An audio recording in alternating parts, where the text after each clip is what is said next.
Assalamualaikum warahmatullahi wabarakatuh. Hari ini saya, Muhammad Akif Faruqi, akan membentangkan tentang e-book yang kami tulis, iaitu Ekonomi Mampan ke Arah Kecemerlangan Digital, iaitu KPPP bagi GISC 1082 dan GPPP 1092.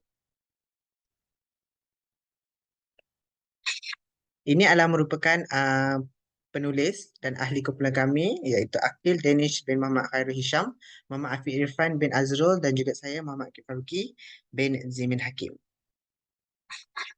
Ini merupakan isi kandungan. Kemudian kita ke bahagian pengenalan. Baiklah, ekonomi adalah ilmu yang mengkaji manual, yang mengkaji maafkan saya, ekonomi adalah ilmu yang mengkaji aktiviti manusia dengan pengeluaran, pengedaran dan kepergunaan barangan, iaitu produk dan perkhidmatan. Ekonomi global secara umumnya merujuk kepada ekonomi semua negara di dunia. Ekonomi global dinilai dalam segi keuangan dalam pasaran yang jelas. Isu-isu ekonomi global berlaku apabila berlaku sesuatu kepada keuangan atau ketidakstabilan mengikut beberapa situasi. Baiklah. Seterusnya adalah aspirasi dalam PPPM, iaitu aspirasi didefinisikan sebagai keinginan yang kuat untuk mencapai sesuatu. Mengaspirasikan bermaksud mempunyai keinginan yang kuat terhadap dan imagine mencapai cita-cita tersebut. Baiklah, antara beberapa aspirasi murid adalah pengetahuan, iaitu setiap murid perlu memiliki keupayaan literasi dan numerisasi sepenuhnya bagi melengkapkan mereka dengan kemahiran. Maknanya setiap murid memerlukan pengetahuan untuk mencipta ataupun melakukan perkara-perkara yang boleh memanfaatkan masyarakat. Seterusnya adalah kemahiran berfikir. Maknanya setiap murid tu perlu berfikir untuk mencipta sesuatu yang baharu yang boleh digunakan pada masa akan datang dan memberi manfaat kepada masyarakat. Aspirasi seterusnya adalah kemahiran memimpin. So, setiap orang dan juga murid-murid itu sendiri perlu mempunyai satu kemahiran memimpin di mana mereka boleh memimpin dengan cekap dan melalui kepimpinan tu satu organisasi akan berjalan dengan lancar. Kemudian dalam aspirasi murid juga menyatakan tentang kemahiran dua bahasa. Ialah bukan sahaja bahasa Melayu semestinya sebagai bahasa pengantar, tetapi kita perlu juga mempelajari bahasa lain iaitu seperti bahasa Inggeris sebagai bahasa kedua.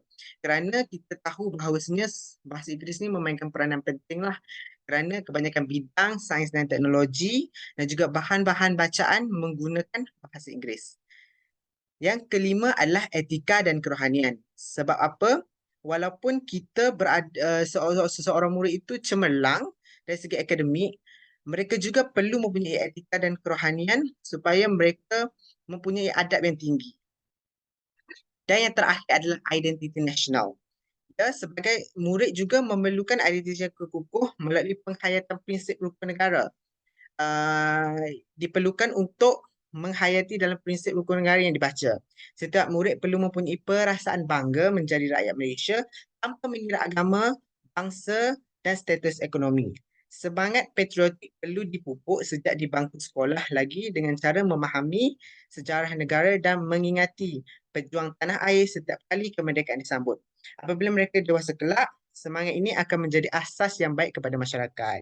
Ini merupakan 6 aspirasi murid. Seterusnya adalah aspirasi sistem.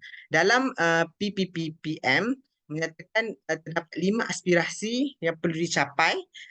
Pelaksanaan ini memberikan perubahan besar bagi melonjak pencapaian semua murid dan mampu memiliki penguasaan kemahiran yang diperlukan dalam abad ke-21. Pertama adalah akses kepada kejayaan. Setiap kanak-kanak di Malaysia berhak mendapatkan akses kepada pendidikan yang berkualiti bagi membolehkan pencapaian potensi masing-masing. Pembangunan dan kemajuan pendidikan yang diusahakan oleh semua kategori murid tidak kira di kawasan luar bandar ke pedalaman ke ataupun kelompok minoriti iaitu orang asli. Melalui pendidikan yang diberikan, sekolah dapat membantu mereka untuk menempuh masa depan yang semakin mencabar selain mengeluarkan mereka dan keluarga mereka dari belenggu kemiskinan.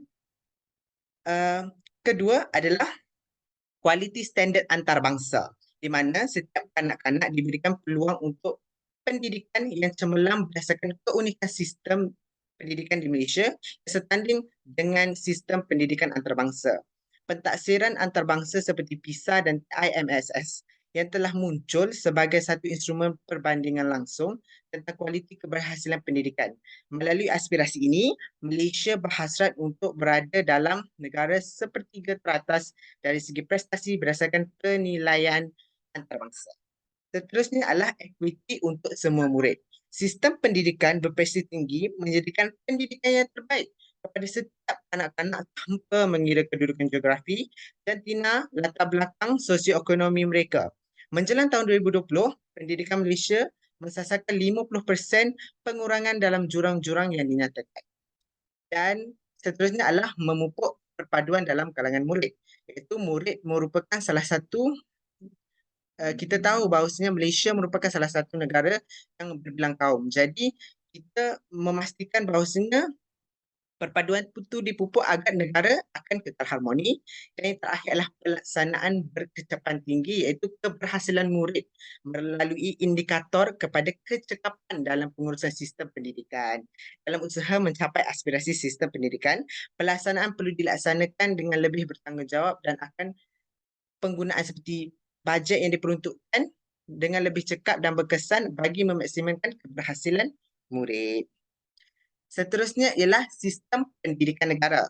Kita tahu dalam anjakan sistem pendidikan negara kita terdapat 11 anjakan dan salah satu anjakannya adalah anjakan ketujuh, iaitu memanfaatkan TMK bagi meningkatkan kualiti pembelajaran di Malaysia.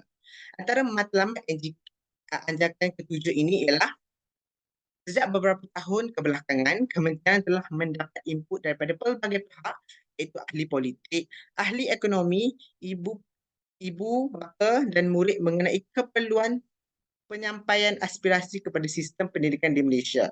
Kementerian mengkaji semula usul yang dicadangkan dengan mengintegrasikannya dalam pelan pembangunan pendidikan berdasarkan 4 kriteria utama.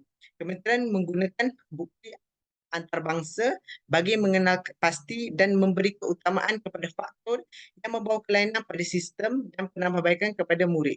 Cadangan ini cadangan perlu relevan dan keadaan semasa dan mampu dilaksanakan dalam keadaan pelaksanaan memberikan keuntungan yang lebih besar berbanding perbelanjaan. Seterusnya adalah peranan TMK dalam pendidikan, iaitu TMK sebagai gudang ilmu pengetahuan. Iaitu kita tahu teknologi maklumat ni terdapat banyak yang kita boleh cari dalam Google apa semua tentang apa-apa maklumat yang kita nak. Seterusnya adalah TMK sebagai infrastruktur pembelajaran, di mana murid-murid boleh menggunakan teknologi untuk mencari bahan bantu mengajar mereka, boleh dijadikan sebagai alat untuk mereka belajar. Dan yang terakhir adalah TMK sebagai alat bantu mengajar dan pembelajaran. Ini adalah sangat sesuai untuk guru kerana kita tahu teknologi maklumat sekarang ni pelbagai seorang guru perlu memvariasikan kaedah pembelajaran kerana untuk menarik minat murid-murid. So melalui TMK ini mereka boleh memvariasikan dengan meletakkan seperti video-video audio macam kartun ke untuk menarik lagi minat murid untuk mempelajari mempelajari subjek yang diajar oleh mereka. Seterusnya saya akan serahkan kepada kawan saya Irfan, iaitu isu semasa yang melibatkan inflasi.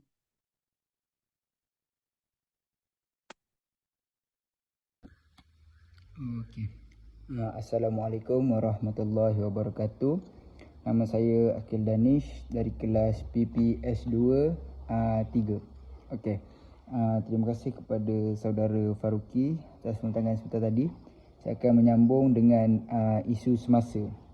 Jadi kumpulan kami telah mengambil 2 isu dan saya ingin membincangkan pasal isu yang saya ambil, iaitu isu inflasi. Okey. Apakah itu inflasi? Inflasi menurut Kamus Online Cambridge, definisi inflasi ialah peningkatan harga berterusan secara umum. Okey, lepas tu dia cakap pula kadar inflasi pula ialah ukuran bagi kadar peningkatan harga dalam bentuk peratusan. Sebagai contoh, kadar inflasi pada tahap 2.5% berdasarkan indeks harga pengguna kebangsaan. Okey. Seterusnya cakap yang membawa maksud bahawa perbelanjaan purata individu atas barangan utama dan perkhidmatan telah meningkat pada kadar 2.5% sepanjang tempoh setahun. Okey, itu maksud inflasi daripada menurut Kamus Online Cambridge. Okey, seterusnya saya akan cerita pula latar belakang inflasi ni dekat negara kita sendiri, iaitu negara Malaysia. Okey. Latar belakang dan punca inflasi di Malaysia. Okey, first. Okey, yang mula-mula sekali, negara Malaysia menghadapi inflasi pada tahun 2020 sebab penyebaran COVID-19. Okey, kenaikan harga barangan. Seterusnya menyebabkan kenaikan harga barangan pengguna terutamanya makanan, minyak dan gas yang telah menyebabkan tekanan inflasi dalam negara. Okey. Seterusnya, kenaikan harga makanan dan minyak yang telah menjadi faktor utama mendorong inflasi. Maksudnya kenaikan harga minyak dengan ni mendorong sebab utama inflasi berlaku di Malaysia. Okey, sebagai contohnya, inflasi pada bulan Mac 2020 disusut 0.2% berbanding peratus pada bulan Februari, iaitu 1.3%. Maksudnya dicakap kat sini, hal ini disebabkan oleh penurunan harga didorong oleh kejatuhan indeks kumpulan pengangkutan kepada 8.9% yang menyumbang 14.6% daripada seluruh wajaran. Selain itu, inflasi subkumpulan tertinggi ketika Mac 2020 adalah sayur-sayuran, iaitu 5.7%, dan subkumpulan lain-lain yang tidak terkelas ialah 2.6%. Okey, itu untuk dia punya latar belakang dan sedikit sebanyak latar belakang dan punca inflasi di Malaysia. Okey, seterusnya kita masuk kesan inflasi, tapi ni kita bukan kesan secara umum. Kita nak ceritakan kesan inflasi ni terhadap PPM, iaitu Plan Pembangunan Pendidikan Malaysia. Okey. Inflasi bukan sahaja memberi kesan kepada ekonomi negara kita, malah inflasi turut memberi kesan kepada PPPM, iaitu Plan Pembangunan Pendidikan Malaysia. Okey, dekat sini saya telah menyeraikan 5 dia punya kesan. Okey, yang pertama, dia akan membebankan keluarga yang berpendapatan rendah. Sebagai contohnya, para ibu bapa tidak dapat memenuhi kelengkapan sekolah anak-anak mereka seperti peranti elektronik untuk pembelajaran secara atas talian. Sebagai contohnya, untuk pembelajaran atas talian, ibu bapa perlu menyediakan kepada anak mereka seperti laptop, iPad dan telefon bimbit. Lepas tu, kesan dia, para pelajar tidak dapat menyiapkan tugasan dengan sempurna atas kekangan peranti sebentar tadi. Okey, kesan yang kedua pula, kesukaran pelajar untuk pulang bercuti.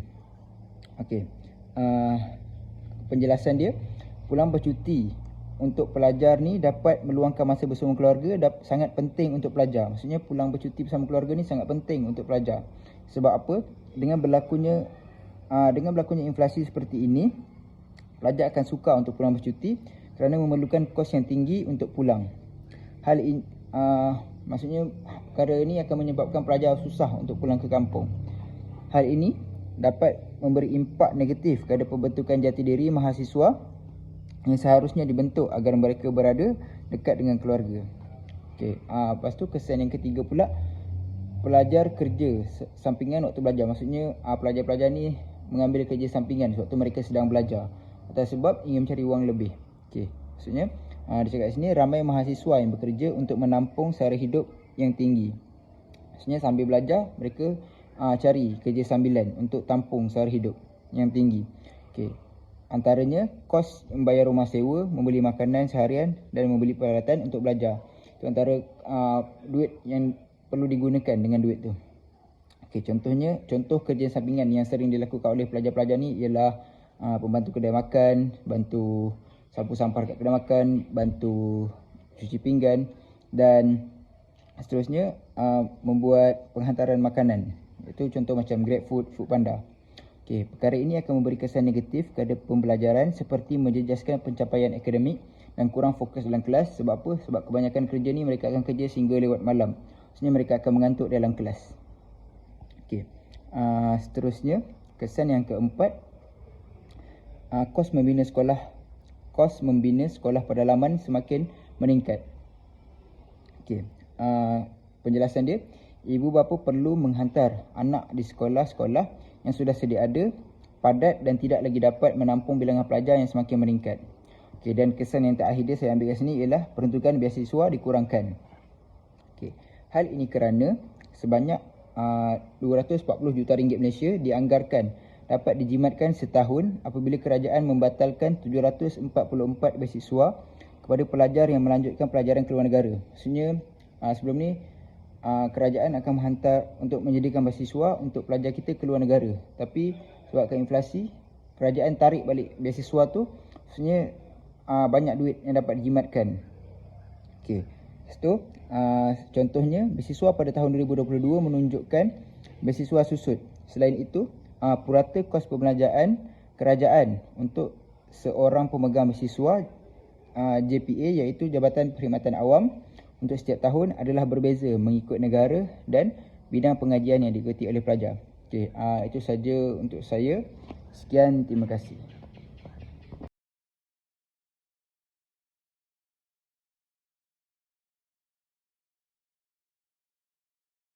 Seterusnya saya akan sambung dengan krisis ekonomi yang dihadapi Malaysia.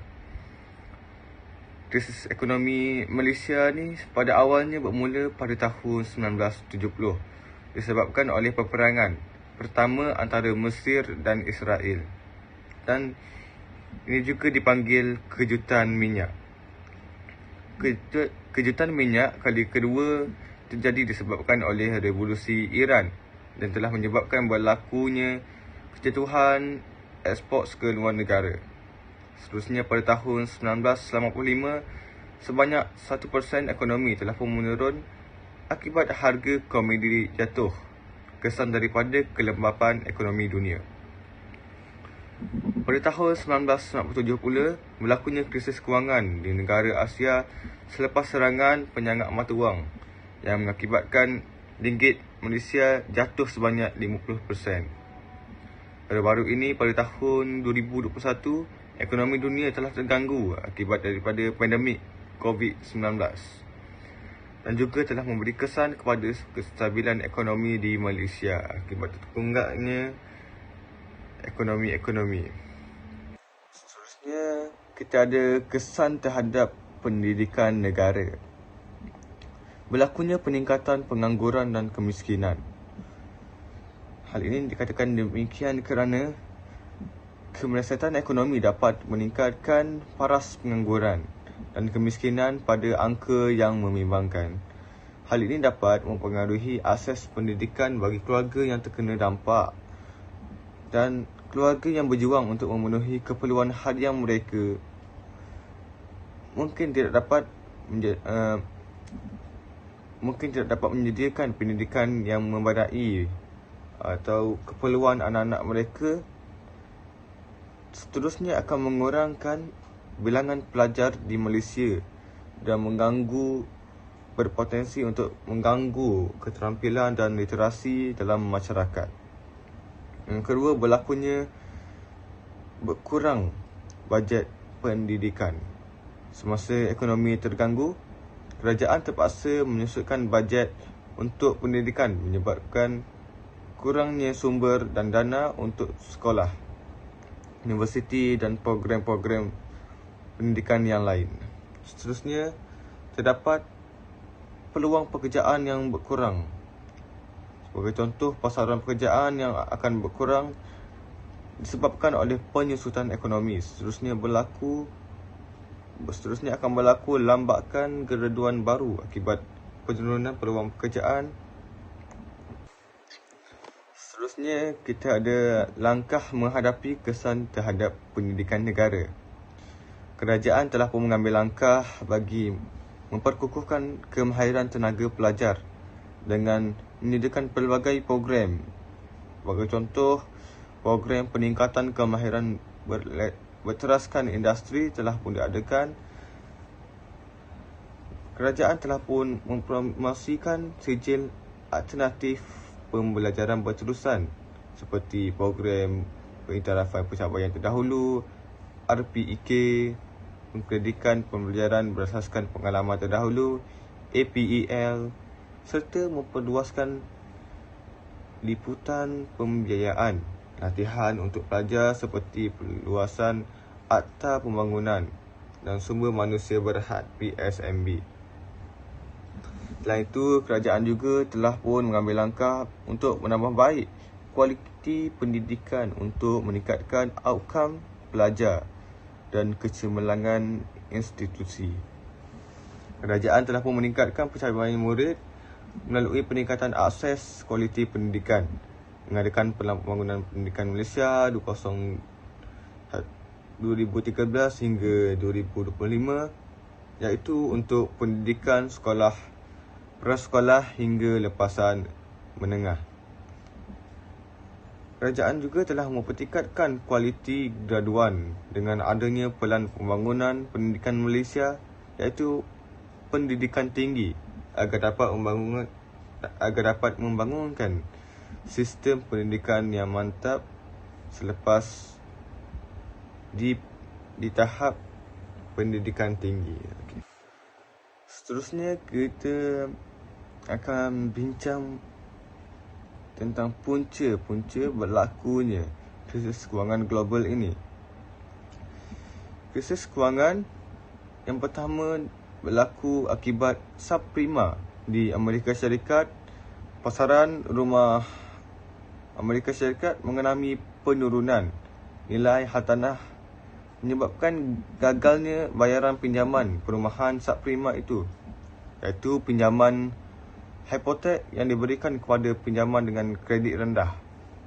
Krisis ini juga telah merebak ke seluruh kewangan global. Yang kedua, kita ada ketidakstabilan pasaran kewangan.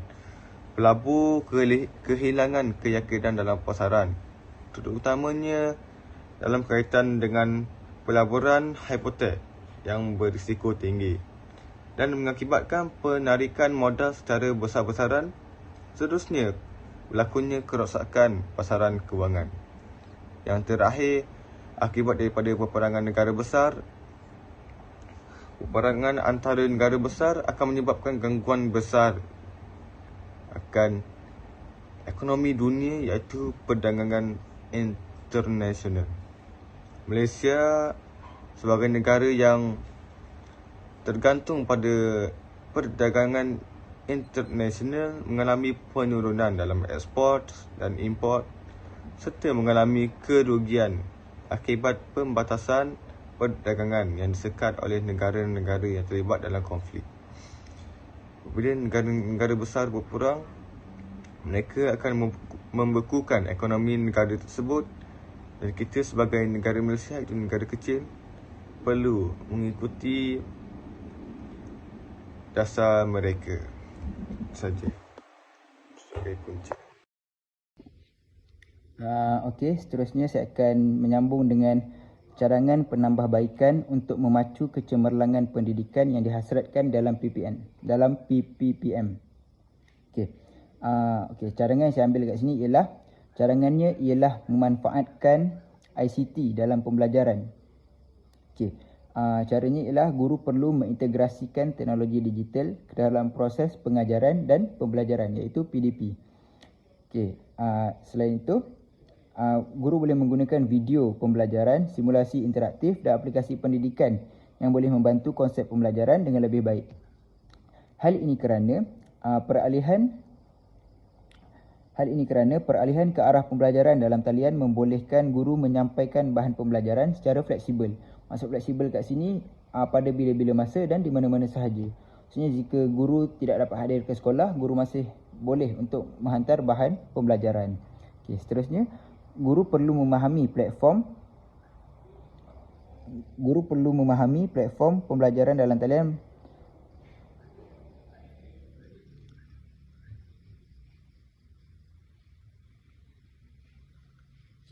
Selain itu, guru juga boleh memanfaatkan sumber digital seperti e-book, laman web pendidikan dan repository.